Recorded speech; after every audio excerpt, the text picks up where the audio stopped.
What if your mind isn't your enemy, but your training has been?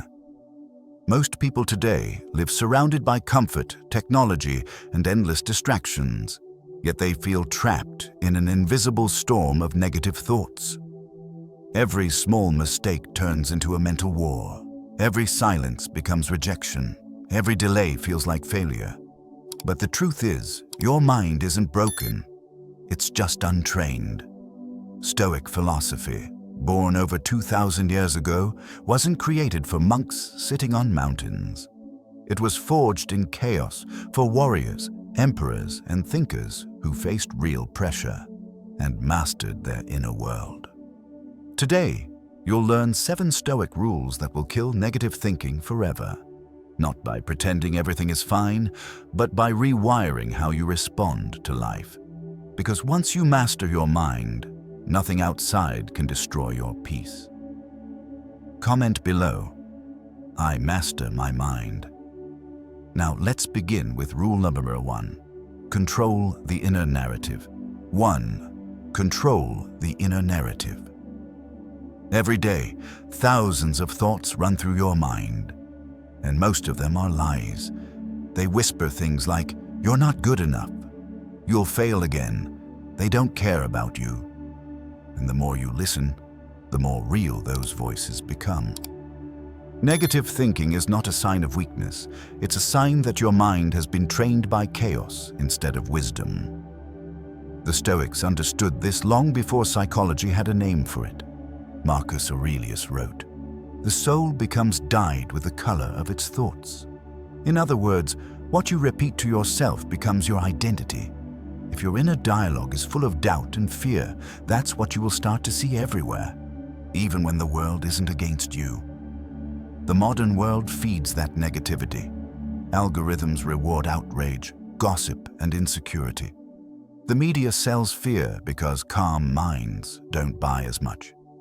Every scroll, every headline, every careless comment trains your mind to look for danger, even where there is none. Soon, you're not reacting to reality. You're reacting to the noise inside your head. A Stoic learns to pause and separate himself from those thoughts. He doesn't argue with them. He observes them, like clouds passing across the sky. When a dark thought arises, "I'll never make it," he doesn't say, "I must not think that." He says, "That's an opinion, not a fact." The difference between misery and mastery is that single moment of awareness. Epictetus taught, it's not what happens to you, but how you react to it that matters. But before you can control your reactions, you must control the story behind them. Every reaction begins as a sentence in your mind. The sentence becomes emotion, and emotion becomes behavior. Change the sentence. Change your life. So here's a simple Stoic exercise. Take a notebook. Write down 3 negative thoughts that visit you most often. Maybe it's "I'm always behind," or "nobody respects me," or "things never go my way." Then, next to each one, write a version that's grounded in truth, not emotion. For example, "I'm behind" becomes "I'm learning at my own pace." "Nobody respects me" becomes "respect comes from consistency and I'm building it." "Things never go my way" becomes "obstacles are feedback, not fate." When you rewrite your thoughts, you don't lie to yourself. You train your mind to speak with reason instead of reaction. Over time, this rewiring becomes automatic. The Stoics called it prohairesis, the disciplined faculty of choice, the ability to decide what judgments deserve your belief. Think of your mind as a room. Every thought that enters is like a guest. Some bring peace, others bring chaos. Most people leave the door wide open and complain about the mess. A Stoic guards that door like a soldier. He asks each thought, "Who sent you? Are you here to serve me or to poison me?" And if the thought brings no value, he closes the door. This is not about blind optimism. Stoicism doesn't tell you to ignore pain or pretend everything is fine. It tells you to see clearly, to remove distortion. When you take ownership of your inner narrative, you become immune to manipulation, gossip, and self-sabotage. The world still throws problems at you, but your interpretation no longer adds extra suffering. So the next time your mind tells you, you can't handle this, answer calmly, I've handled everything before this moment, and I'm still here. Every time you respond that way, you reclaim a piece of your power, because not every thought deserves your belief. The voice in your head is not the truth. It's just an echo of your training. And starting today, that training changes. 2. Separate fact from interpretation. Have you ever noticed how quickly your mind jumps to conclusions? Someone doesn't text back, and suddenly you think they're angry. Your boss walks by without saying hello, and you're sure you've done something wrong. You miss one workout, and your brain declares, I've ruined everything. This constant distortion is why Stoicism matters more than ever. The mind is not designed to see truth. It's designed to protect you. It assumes, exaggerates, and fills in gaps with stories that often have nothing to do with reality. Epictetus warned us thousands of years ago. Men are disturbed not by things, but by the view which they take of them. In modern terms, you don't suffer from what happens. You suffer from the story you tell about what happens. This rule, separating fact from interpretation, is the cornerstone of mental freedom. Because every emotional spiral begins with a thought you never questioned. When you pause and examine it, you take the poison out of the moment. Let's break it down with a simple example. Fact: your friend didn't respond to your message for 2 days. Interpretation: they're ignoring me. I must have said something wrong. They don't care. But those are opinions, not facts. Maybe they were overwhelmed, busy, or dealing with their own storm. Your suffering came not from their silence, but from the meaning you attached to it. Marcus Aurelius practiced this discipline daily. When things went wrong, he would tell himself, "It seemed bad to me. That is all." That one sentence created distance between event and judgment. That distance is power. It's the space where choice lives. The modern Stoic applies this through what psychologists now call cognitive reframing, a method the Stoics mastered long before therapy existed. The goal isn't to deny what's happening, but to see it accurately. Accuracy is liberation. Here's a small exercise you can practice today. The next time something triggers you, stop and breathe. Ask yourself, what are the facts right now? Something observable, not emotional. Then ask, what's the story I'm adding? Finally, is that story helping me or harming me? You'll be surprised how often the answer deflates the drama instantly. For instance, my colleague ignored me in the meeting might turn into, he was focused on his own presentation. She looked upset when I spoke becomes, maybe she had a rough morning. It's not about me. I failed this task reframes into, I learned what doesn't work. When you strip away assumptions, negativity loses oxygen. Your brain becomes quieter. You stop reacting to ghosts and start responding to facts. Seneca wrote, "We suffer more in imagination than in reality." Most people build entire tragedies inside their heads before anything actually happens. But the Stoic mind asks, is this true right now? If the answer is no, peace returns immediately. It's not about denying emotions. It's about disarming illusions. Emotions will still come. Disappointment, fear, anger. But you'll treat them as weather, not identity. They pass through you instead of defining you.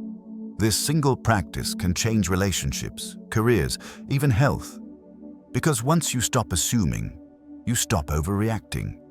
You start seeing life for what it is, not what your mind paints it to be. Remember this, reality is neutral. It becomes good or bad only after your interpretation. The Stoic doesn't chase positive thinking. He seeks accurate thinking, and accuracy is the sharpest sword against negativity. So the next time your mind rushes to judgment, pause and ask, is this fact or fiction I'm writing in panic? The moment you question the story, the storm begins to calm. 3. Shift attention to what you control. Every anxious thought, every fear of the future, every feeling of helplessness, they all share one root: focusing on things you cannot control. You can't control how others treat you, what tomorrow brings, or what people think when your back is turned. Yet that's where most minds live, obsessing over things that belong to someone else's circle of power. Epictetus made it brutally simple. Some things are in our control, and others are not. He called this the dichotomy of control, the foundation of Stoic peace. If you want to destroy negative thinking, start here. Because nothing feeds anxiety faster than trying to control what never belonged to you. Let's look at how this plays out. You post something online and someone mocks it. Your mind races. Why would they say that? Did I sound stupid? You prepare for a job interview and can't sleep worrying, what if they don't like me? You text someone and they leave you on seen, and you spiral, what's wrong with me? Notice the pattern? Each example traps your attention in outcomes, not actions. You suffer because your focus is misplaced. A Stoic shifts his gaze to what he can command. His preparation, his tone, his response, his integrity. Marcus Aurelius faced wars, betrayals, and plague, yet he wrote calmly, "You have power over your mind, not outside events. Realize this, and you will find strength." He didn't write that from comfort. He wrote it while the world was burning. You can apply this rule right now. When something upsets you, pause and ask one question. Is this within my control? If yes, act. If no, release. This is not passivity. It's precision. The Stoic doesn't avoid responsibility. He eliminates wasted effort. He saves his energy for what actually matters. Here's a simple daily ritual. Draw 2 circles on paper. In the first, list what's within your control, your choices, attitude, effort, habits. In the second, list what's outside, weather, others' opinions, outcomes, timing. Every time you feel stressed, look at that paper and act only inside the first circle. You'll be amazed how much mental noise vanishes when you stop fighting for control over the uncontrollable. Think of it like steering a ship. You can't command the wind or calm the sea, but you can adjust the sails. The fool curses the storm, the Stoic studies its direction and moves with it. Even in modern life, this rule is revolutionary. Traffic jam. You can't move the cars, but you can control your breath, your playlist, your attitude. Criticism online. You can't silence others, but you can decide whether to absorb their words or let them pass through you.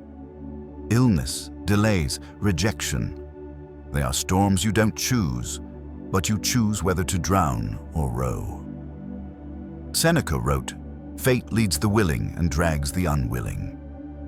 The willing are those who accept what they cannot change and direct their will toward what remains. Negativity is often resistance in disguise, the mind refusing reality. When you stop resisting, peace appears not as a miracle, but as the natural state that was waiting under your struggle. So, practice this mantra whenever you feel overwhelmed. Focus on the controllable. Release the rest. Because every minute you spend trying to control the uncontrollable is stolen from the only thing you can control, your response. And the person who masters his response masters his life. 4. Practice voluntary discomfort. Most people think happiness comes from eliminating discomfort. They spend their lives chasing convenience, softer beds, faster apps, easier routines, and wonder why they still feel weak, anxious, and easily shaken. The Stoics saw the trap long ago. Comfort makes the mind fragile. When you always avoid pain, even the smallest difficulty feels like a disaster. Seneca warned, soft living weakens the mind. His remedy wasn't wealth or success. It was voluntary hardship.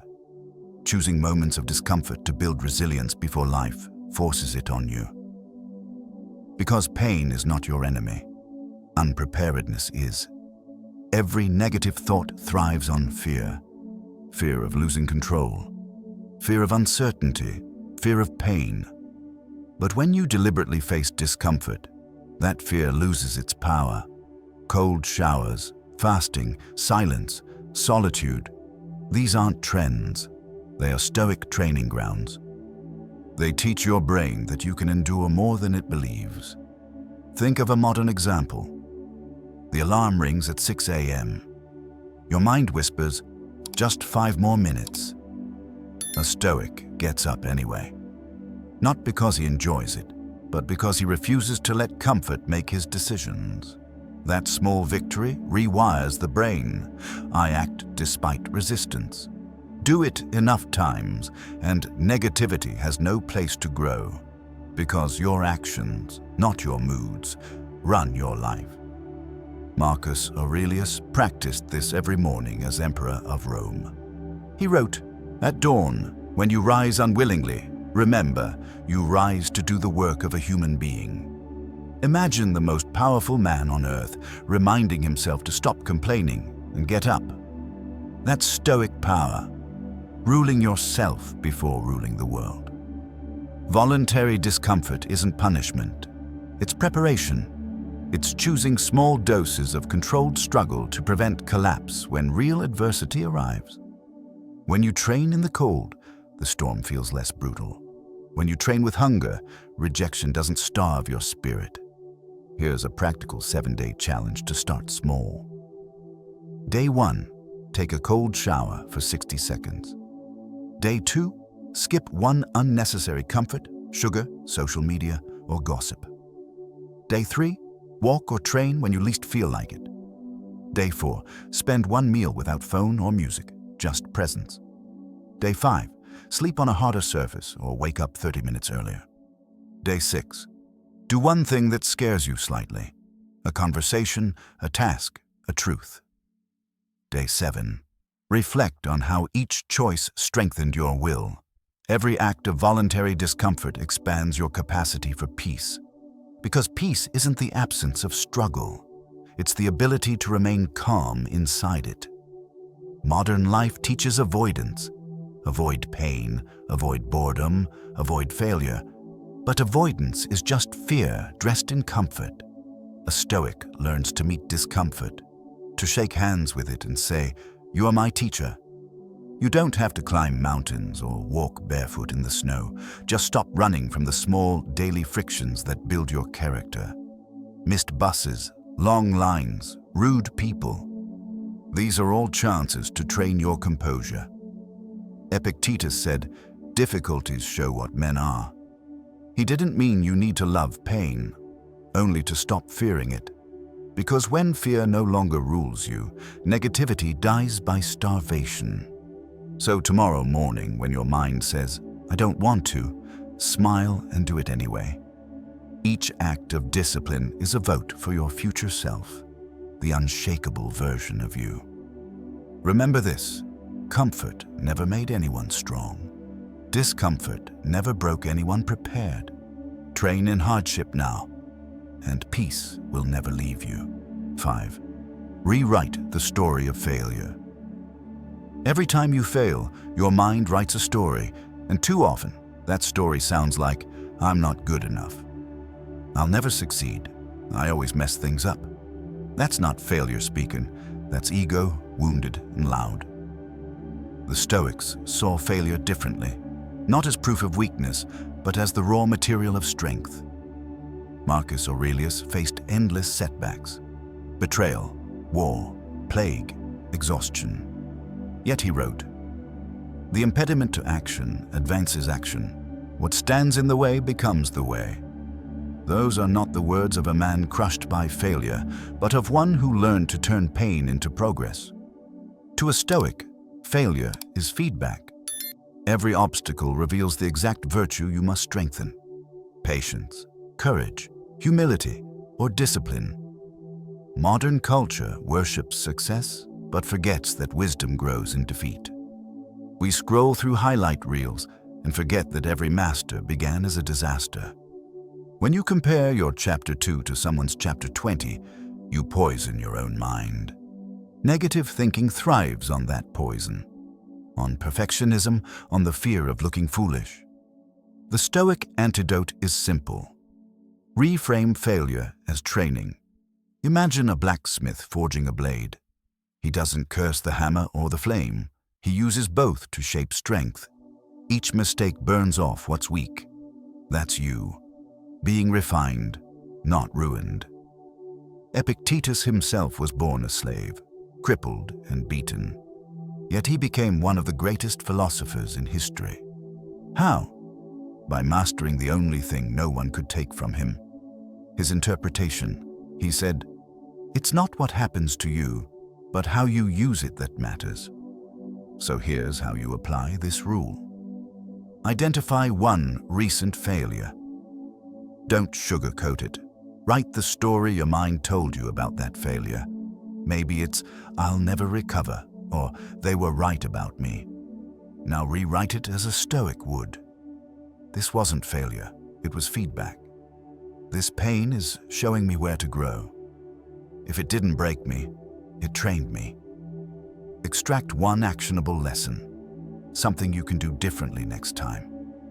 Then act on it today, even in a small way. That's not motivational fluff, it's cognitive rewiring. When you reframe failure consciously, you're teaching your nervous system that mistakes are safe to learn from. Fear loses its grip because your brain stops equating failure with death. Think of Thomas Edison, 10,000 failed experiments before one success. When asked how he endured it, he said, "I didn't fail 10,000 times. I found 10,000 ways that didn't work." That mindset is pure Stoicism. Neutral, rational, productive. Marcus Aurelius called it amor fati, love of fate. It means embracing what happens, even the ugly parts, as fuel for your growth.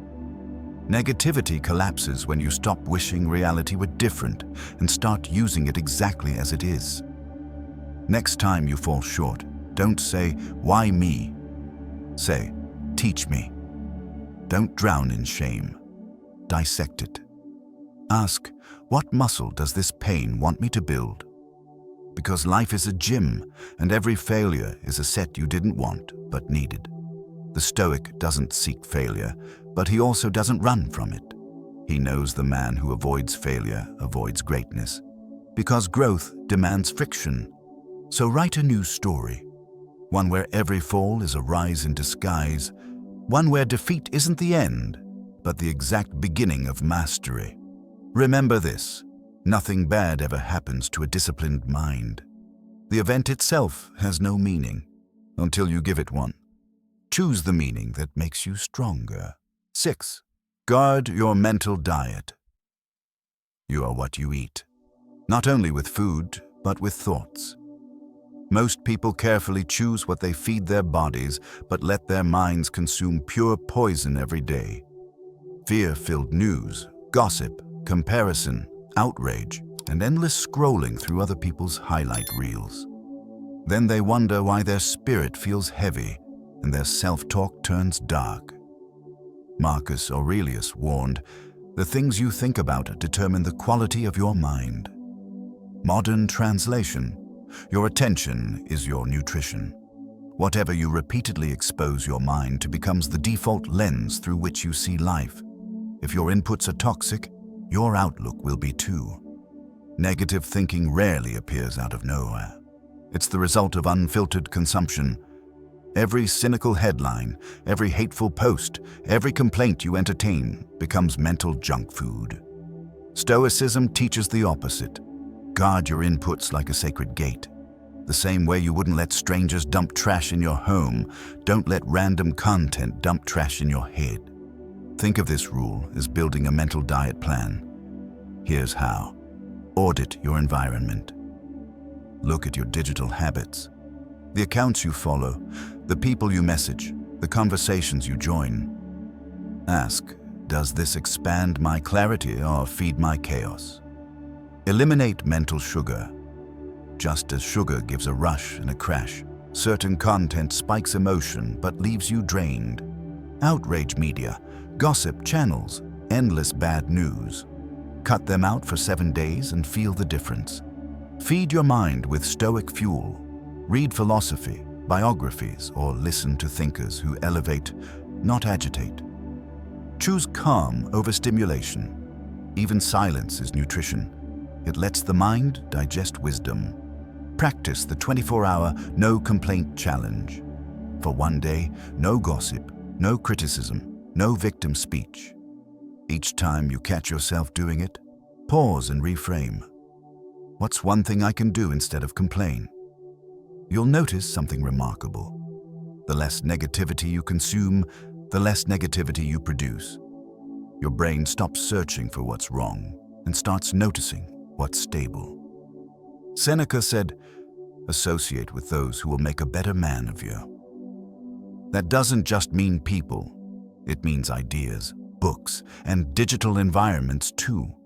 Who you spend mental time with becomes who you are. Imagine your attention as currency. Every scroll, every click, every minute spent engaging with anger or envy is an investment. The question is, what are you funding? Growth or decay? A Stoic chooses carefully. He curates his inner world the way a warrior sharpens his blade, deliberately and daily.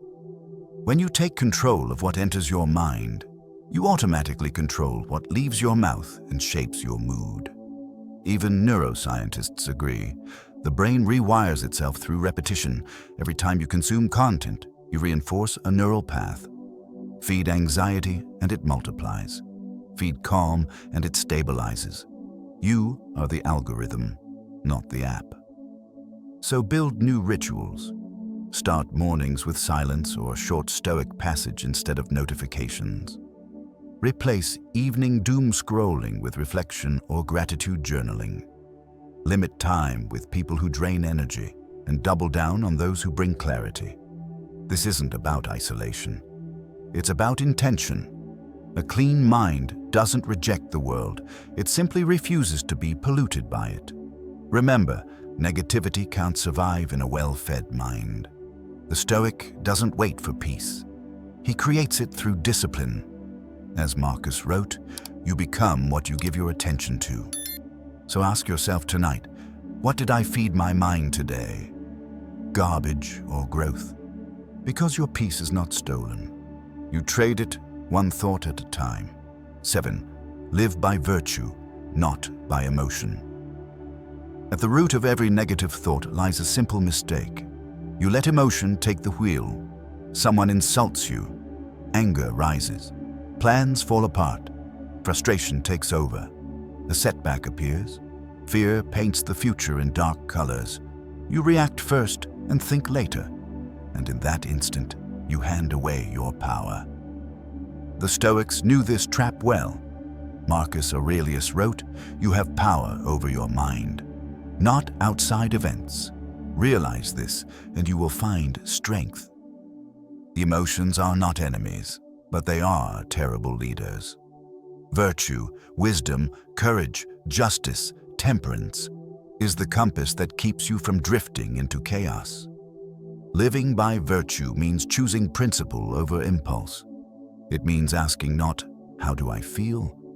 but "What's the right thing to do?" When emotions lead, the path always ends in regret. When virtue leads, peace follows, even in pain. Imagine you're driving in heavy rain. Emotions are the storm, loud, messy, and unpredictable. Virtue is the steering wheel. You can't stop the rain, but you can keep your hands steady and eyes forward. That's Stoic mastery. Not the absence of emotion, but the refusal to be ruled by it. Epictetus said, "No man is free who is not master of himself." Freedom isn't doing whatever you feel, it's doing what aligns with your values, even when feelings protest. In the modern world, this is revolutionary. Society teaches us to follow your heart. But the Stoic asks, is my heart trained? Because an undisciplined heart leads to self-destruction. Anger burns bridges. Envy poisons gratitude. Fear freezes opportunity. Pleasure without restraint becomes addiction. Virtue cuts through all that noise. It asks 4 simple questions before every decision. Is it wise? Does it align with reason, not impulse? Is it just? Does it respect others' dignity and my own? Is it courageous? Am I acting from strength or from fear? Is it temperate? Am I in control of desire, or is desire controlling me? If the answer is yes to all 4, act. If not, pause. That pause is power, the sacred second where you stop reacting and start leading yourself. Let's make this practical. When someone provokes you online, don't react instantly. Breathe, count to 5, and ask, what response honors my integrity? When anxiety hits before a big challenge, don't escape. Recall courage. A warrior doesn't ask for an easy battle. He asks to be strong enough to face it.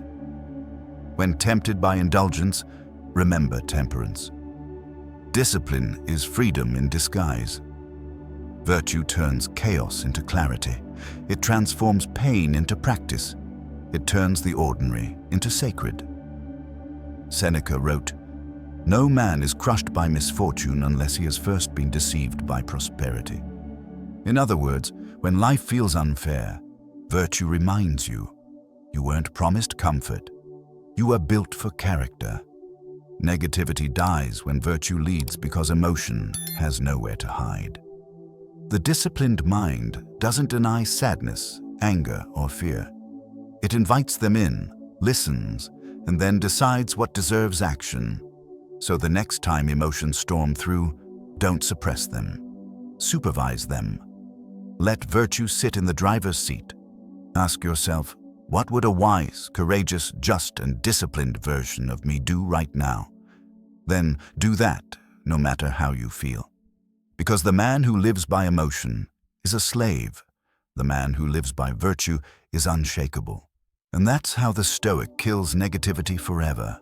Not by silencing feelings, but by mastering the mind that decides what to follow. Every negative thought is an invitation, not to collapse, but to choose. You've learned the 7 Stoic rules that can change how your mind works. Control your inner story, separate facts from fiction, focus on what you can command, embrace discomfort, rewrite failure, protect your mental diet, and live by virtue, not emotion. These aren't just ideas, they're weapons. When life tests you, when fear whispers, when doubt knocks again, these rules are your armor. Each time you apply them, you train your mind to stay calm when others panic, to think clearly when chaos hits. That's what it means to live stoically, not perfectly, but deliberately. Marcus Aurelius reminded himself daily, "You could leave life right now. Let that determine what you do and say and think." In the end, the only real control you have is how you meet this moment, with discipline, with clarity, with peace. So take a breath, guard your thoughts, practice the rules until they become who you are, because once you master your mind, no storm can move you. Comment below, "I control my thoughts. My thoughts don't control me." And if this message spoke to you, share it. Someone out there needs the same reminder today.